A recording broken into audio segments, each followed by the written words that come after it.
students, I Gulab Chandanandu welcome all of you in the Department of Economics SS College Hailakandi, and I congratulate all of you for your grand success in HSLC examination. So we are going to start our first class today, and this is your syllabus that some modification have been made and that will be implemented for HS first year from this session, that is 2020-21. So now we are having two groups in your HS first year economics class. First group, that is group A, introductory microeconomics, and it is having 5 units. Here you will be having introduction, then consumer behavior and demand, producer behavior and supply, forms of market and price determination, simple applications of tools of demand and supply. And in group B we are having statistics for economics, and it is again you are having 3 units under group B. Under statistics, that is unit 6, 7 and 8. Under unit 6 you are having introduction, then under 7 unit 7, collection, organizations and presentation of data.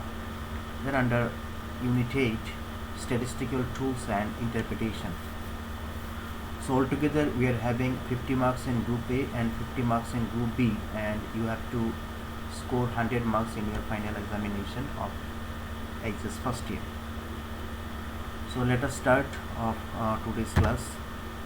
So in group B, unit 6, that heading is introduction, and under introductions we get the subject matter, that is the concept of economics, meaning, scope and importance of statistics in economics. So basically today we'll discuss what is the meaning of the term economics, and we will try to have some focus on the meaning of the term statistics in economics particularly. So let us have the concept of economics. So if we go to the origin, then the term economics is derived from the Greek word oikonomia. Oiko and nomia, these are the two Greek words. Oiko means household and nomia means management. So the economics in its Greek, if we take the Greek word, the meaning is household management. So the term management that basically is used in economics to define economics. So in social science, economics is treated as a branch which studies how to allocate scarce resources to satisfy unlimited wants. Now students, you know our resources are very much scarce on the one side, and that resources again having alternative uses, and on the other side we are having unlimited ones. So this is basically problems in economics, that is how to satisfy your unlimited wants by using your scarce means or scarce resources. So this is the term economics that basically would focus on how to allocate efficiently the scarce resources or means of productions to satisfy our unlimited wants. Now to have a clear meaning of the term economics, let us have some definitions given by our economists, renowned economists. So we are starting right from the father. He is called the father of classical economics, that is Adam Smith. Adam Smith, his definition is based on wealth notion. So his definition is called wealth definition. Adam Smith, he opines that economics is a science of wealth. So he particularly focused on the term wealth, that is how to produce wealth, how to use wealth. That is the main theme in the definition of Adam Smith. There is economics is a branch of study that studies how to produce our wealth efficiently. Now let us have some more definitions shortly.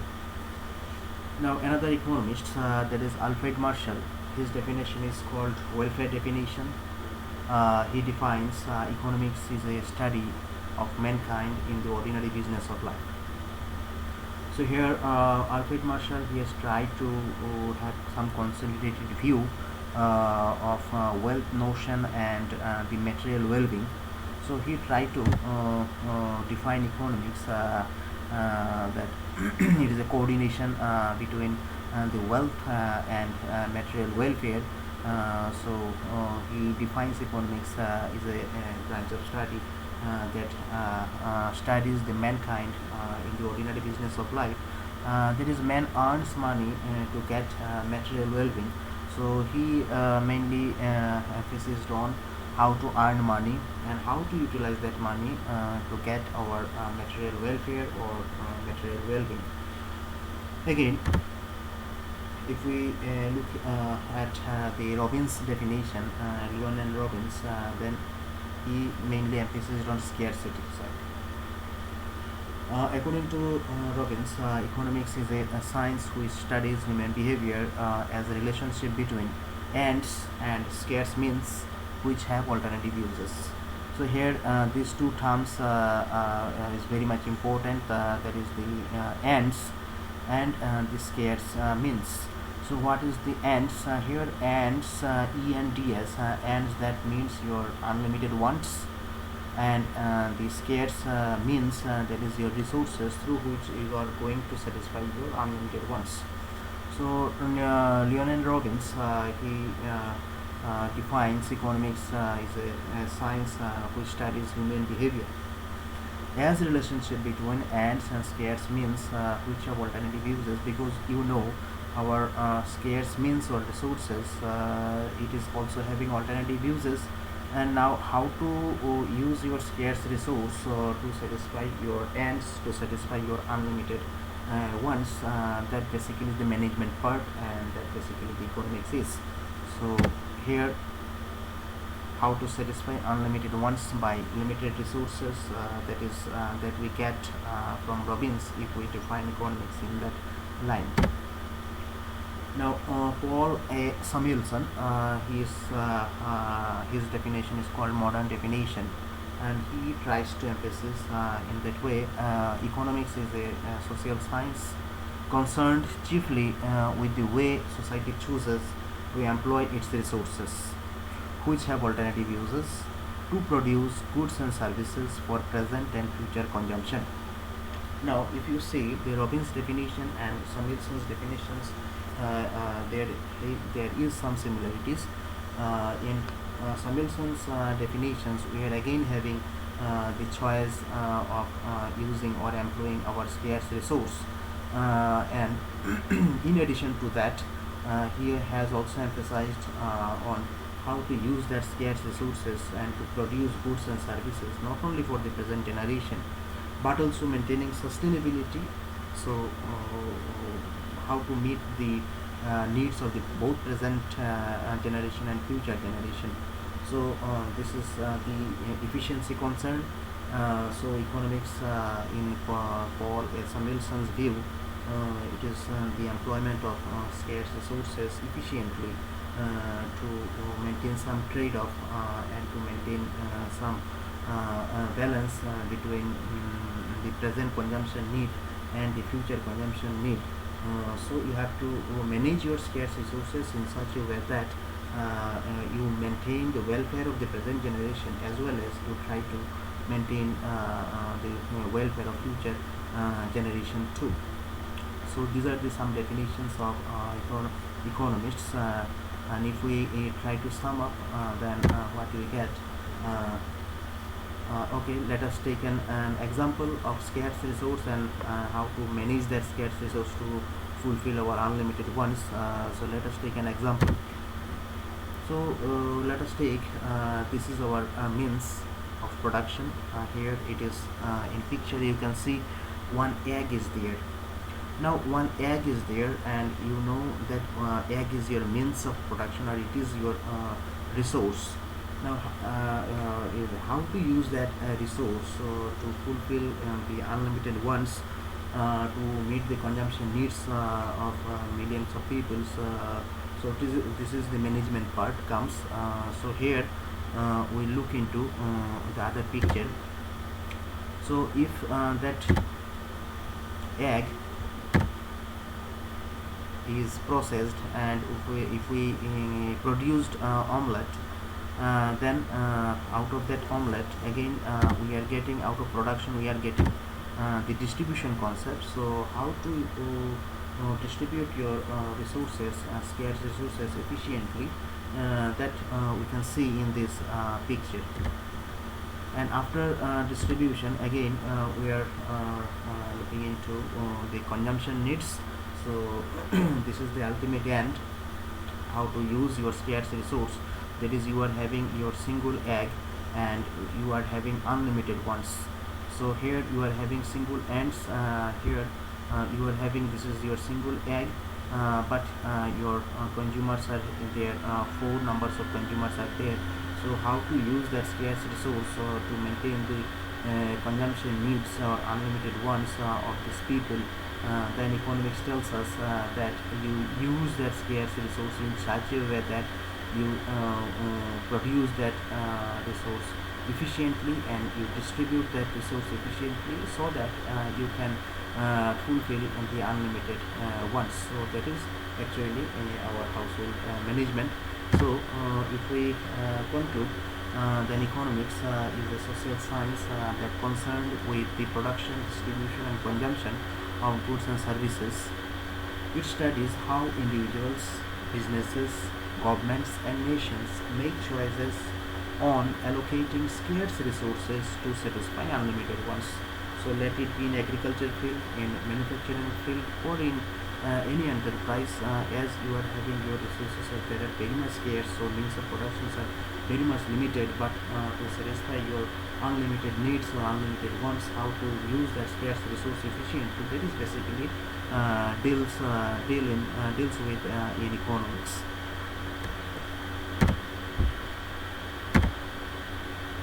Now we are shifting our discussion to our second part, that is statistics, the concept of statistics for economics or in economics.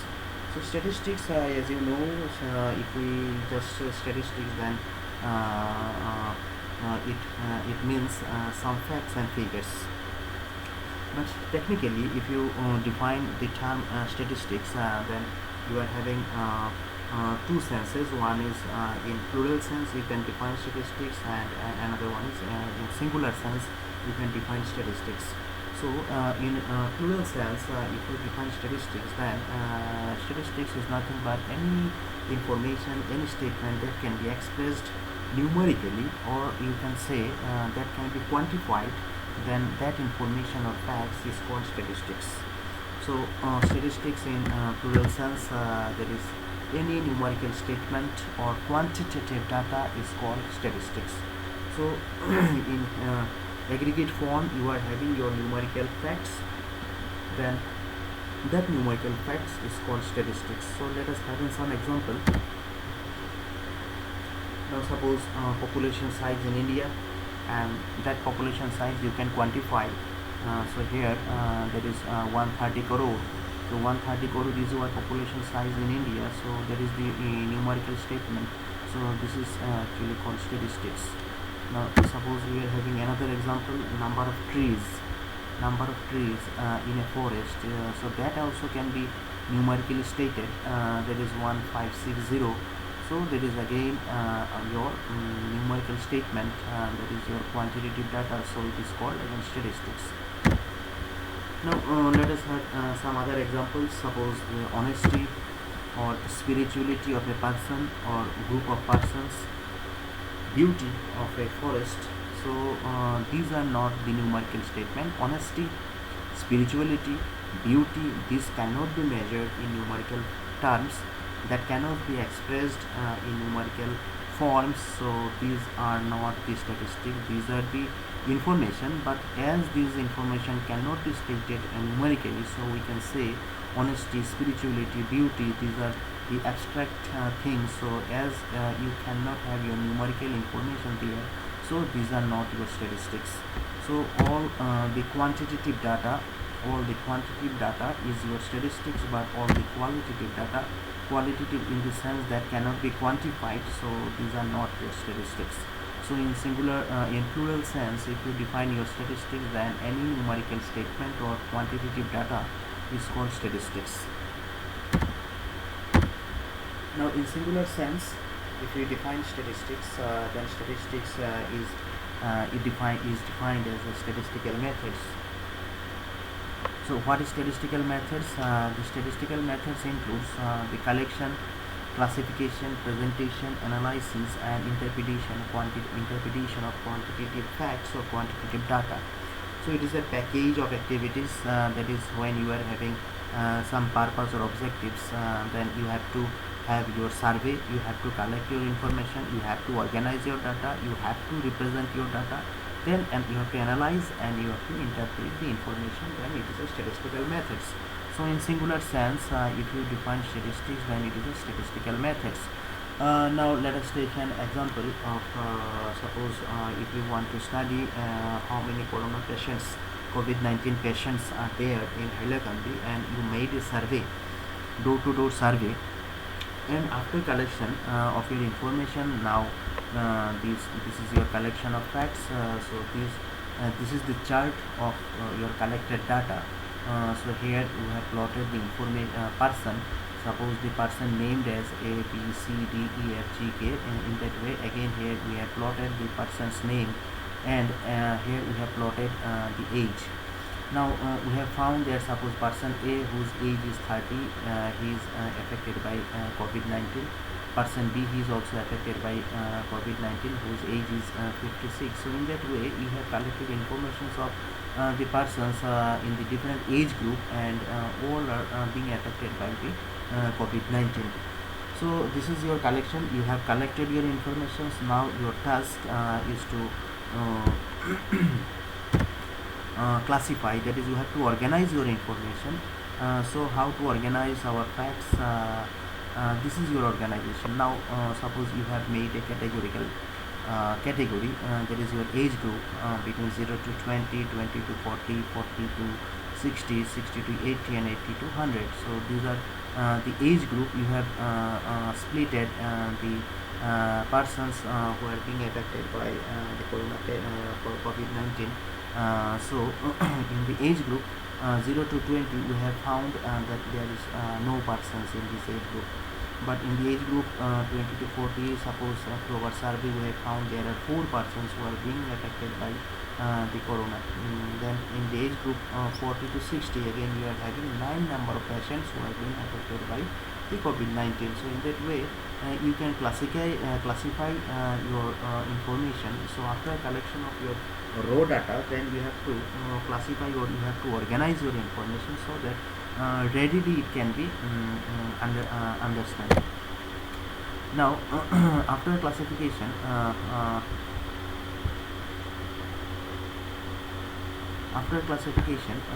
next part is our presentation. Now that presentation, it can be done through tabular form, through any diagram, through any graphs, bar diagram, pie diagram. So here we have plotted our information through a pie diagram. So there is a presentation of your numerical data.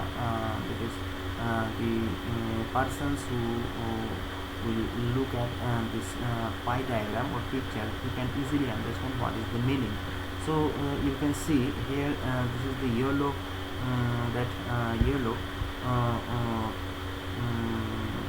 color of that pie diagram, that shows that in the age group 40 to 60 there are maximum number of persons who are found to be affected by the COVID-19.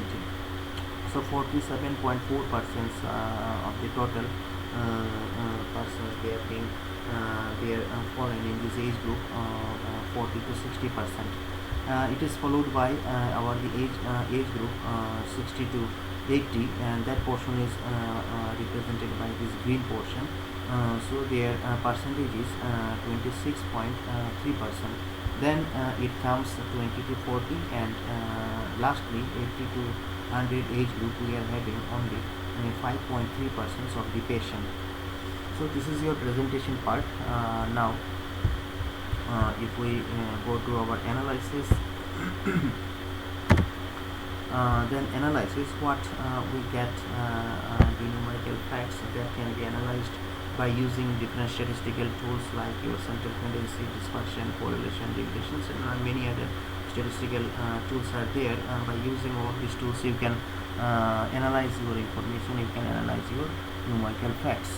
So in our present study that we have undertaken here, if we go to analysis, then shortly the analysis is that person in the age group 40 to 60 are found to be affected most by COVID-19, followed by the age group 60 to 80 and 20 to 40 respectively.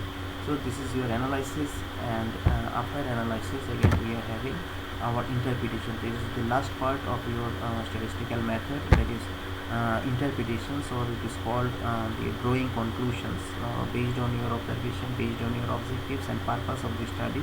Now at last you have to conclude your studies, you have to make some interpretation. So that interpretation, it will be again based on your numerical facts.